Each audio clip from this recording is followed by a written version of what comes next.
Assalamu alaikum wa rahmatullahi wa barakatuh. Gowe nache kumide ku Salam TV. Njagala okwebaza nti wabale kubanga oli naffe. Gwe yakatwegattako tulina omwami Paul Muchwezi from Kabale University former GRC era nga yali akiikirira abayizi abaliko obulemu ku university era nga alina campaign y'okuba nti amanyisa abantu abaliko obulemu eddembe lyabwe ery'obuntu n'engeri gye bayinza okuba nga bakwasaganyamu obulamu mu kitonde kyabwe ekyo era nga tuli nayo olunaku olwaleero agezaako kulaba nga atunnyonnyola kampeyini eno wa weetuuse nawa gy'agisuubira okuba nga egenda.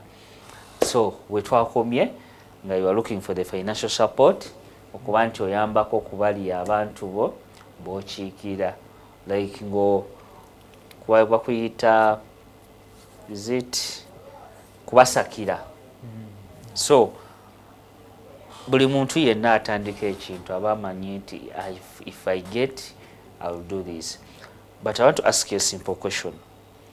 Okay, it may not be you, but why is it that people who start up these campaigns, there are so many campaigns to Zirabi, when they get what they want, but if is it nti muba munoonyamu ssente mumala ozifuna ne mukivaako oba? Amazima gali nti abantu abatandika campaigns zino abamu osanga nga si balemu mulimu n'abaliko obulemu naye n'akozesa eyo campaign yenda anoonyamu kike. Walimu n'abantu abalema naye nga talina mutima gwa buntu.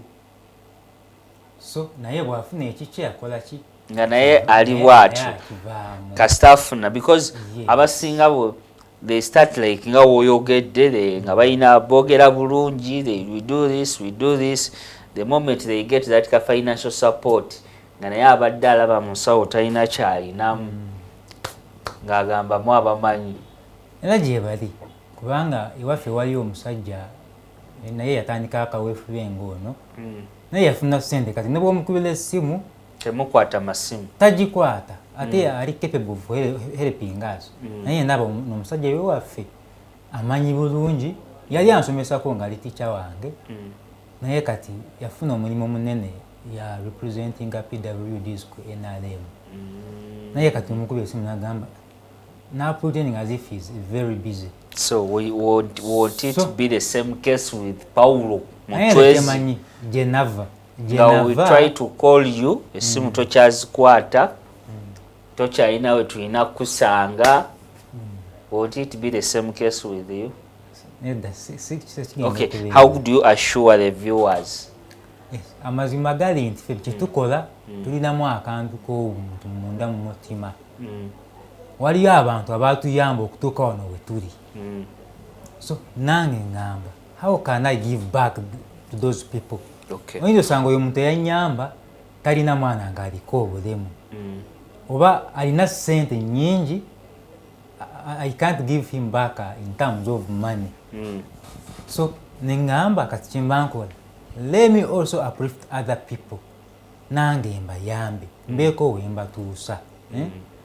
Nabo tomanya we batuuka we baagala nabo bagenda okugyayo abaana abalala mpola. Yes, naye kati sofa campaign eno ogitambuza briefly nga tonatandika campaign eno ng'okyali GRC. What were those challenges z'ogamba nti ze baakulekera mu office? Because buli office gy'oyingira wabaawo ebiganye wabaawo ebikoleddwa kati gwe mu regime yo in fact wavanako. What were those challenges era byogamba nti these were the challenges and what were those things they were putting in place nti omuyizi oba omuntu atwala ku Salam TV bw'agenda Kabale University ne bagamba nti ekyo nno Paul Muchwezi yakirekawo bwe yali former GRC kino kye yakola? Nasooka okukola nasooka nenyigiriza abaana baliko obulemu okukkiriza ki kye bali. Because if you don't accept what you are, you can't change. Wali abaana omugamba bwe tosobola kukkiriza ky'oli tosobola kukyusa kintu kyonna. oli abaana abali shy nga beekweka nagamba ndiko obulemu abaana bagenda kumudaba batya ne mugamba naye kyoli kiriza nti oli ki oli ekyo so olabe how you are going to deal with the community. So abaana ekyo bakiteeka mu nkola omwana amanya nti ani mulema so n'atandikirawo kati ngenda kufuna empeeza the service delivery entya so kati omwana ava ekabaala amanyi yes I'm disabled and I'm proud. So ave eno nayingira n'agamba when I'm in Kabale University, yes, when I'm disabled it is okay. I feel at place. Waliwo ensonga ya discrimination obusosoze mu baana eyo twasooka ne tugigolwawo whether you are disabled or you're not. Me, I don't consider myself as disabled actually. So you work together. I'm different abled. Yes, waliwo omuntu nga atali physically disabled naye ng'omuntu ya disabled. Yes, ngamba nedda. The thing of discrimination tugijjeko. Then promoting inclusion. Yes, oba inclusion means kiyita ntya nemubanga okuba nti mubajjamu okwetya kuli nga whatever comes on their way they are ready to face it. Yes, nebajja okubagattira wamu n'abaana abalala oba oli mulema oba toli mulema ffenna tukole tuli muntu omu ate tukola kimu. So what were those challenges you are facing gwe nezo wasangawo nga ogenda mu office nezo walekawo ng'ovudde mu office? Era ekisooka okufuna ssente kale omuntu okufinansinga zibeerayo naye nga ntono ebizibu bibeera bingi ate nga byagala ssente naye financing yekyali eri wansi ozifuna ssente entono ate n'abantu abali mu gavumenti abandi tuyambye era tebatuyamba ge mazima.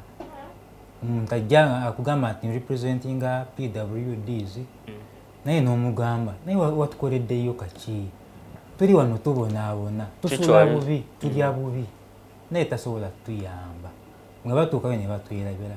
So kyemba ngamba eno kaweefube agenda kuyamba omuntu wa wansi twatandisewo zi project ez'abantu abaliko obulemu tutandise okulunda enkoko.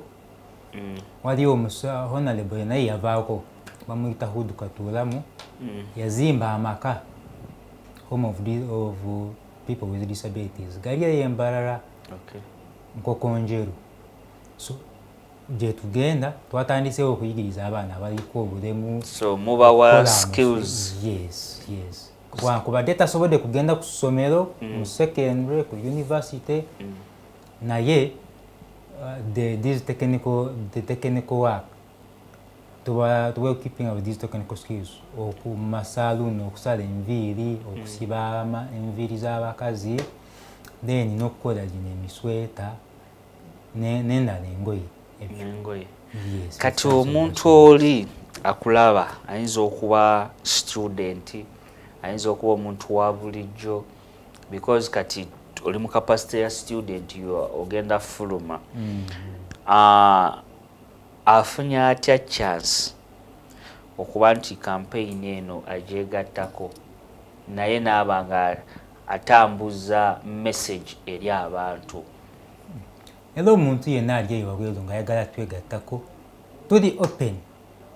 The chances are open provided you have the idea and you are ready to learn.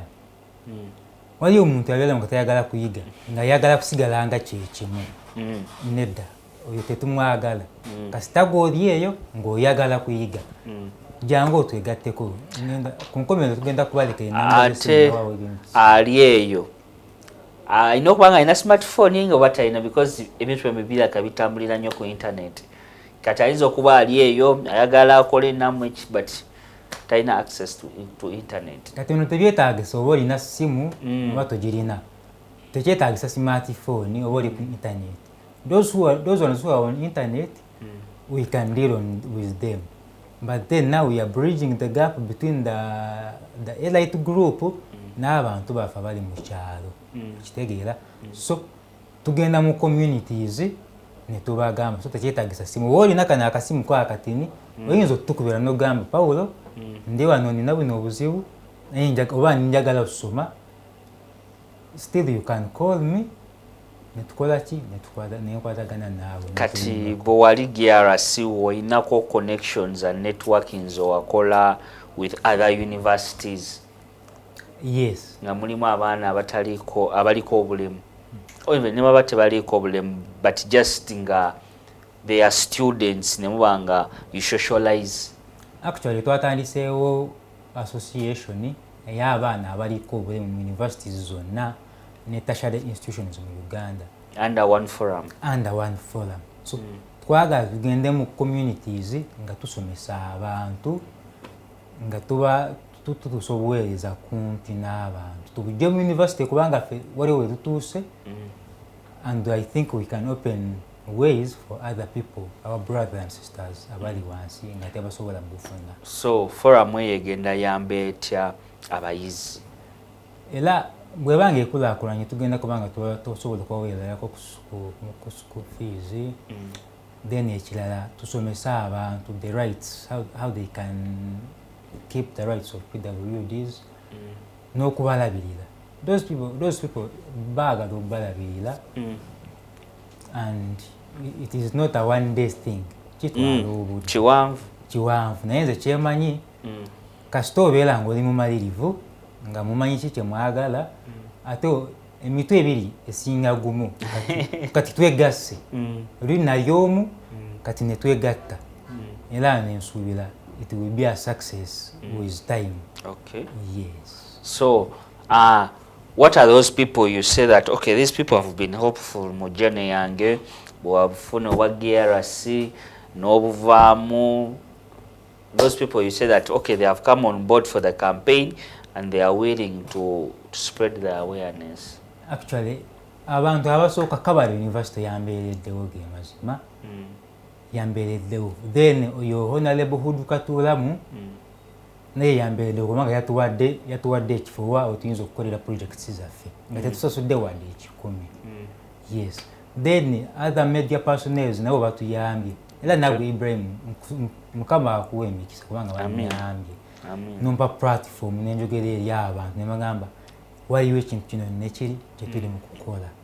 Yes, waliwo ne uncle ono bamuyita Hambo Nyesiga Nicholas era yanyambye supporting financially with transport nkyali mwana wa somero sente mbasi zirina yes nanyamba nampa ku sente then waliwo omuwala omulala ali ku Kyambogo University Minister wa Ethics era yatandika eyo idea association ya universities naffe ne tubolowing idea naye yanyambye yambeereddewo ge mazima era amwebaza nnyo nakugatirawo. So and those people you say that at least you can't live nga tobabuuzizaako nga tobatumiddeko?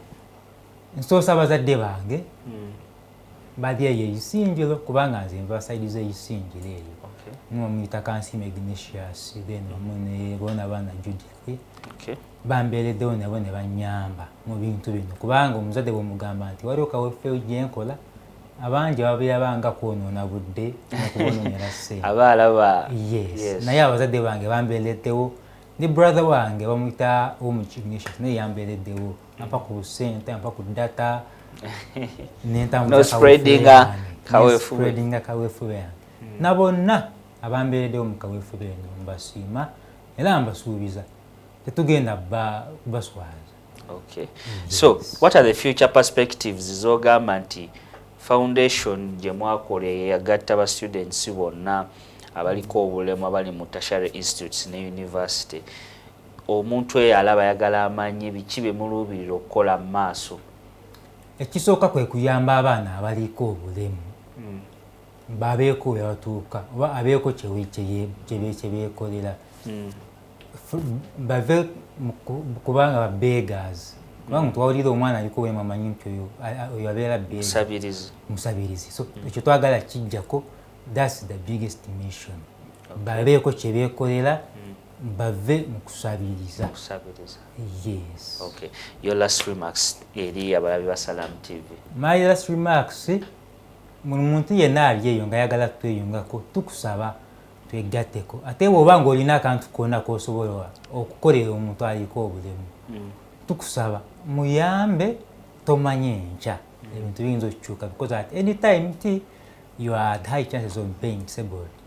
So, muyambe tomanya oyagala twegattako oyinza otusanga ku social media zaffe oba oyinza otukubira ku kasimu n'otwegattako oba oyagala osoma bino zino zisaluuni oba ekyalaani oyinza otukubira ku namba yaffe y'essimu eri 0778 0778 581 582 0778 581 582. Oba onfuna oyinza otuwandikira ku email paulomuhwezi34@gmail.com. Yes, abo otufuna bulungi. Baba kwegattako mu campaign. Kale tweyanzege gwe wenna abadde atulaba ku Salam TV.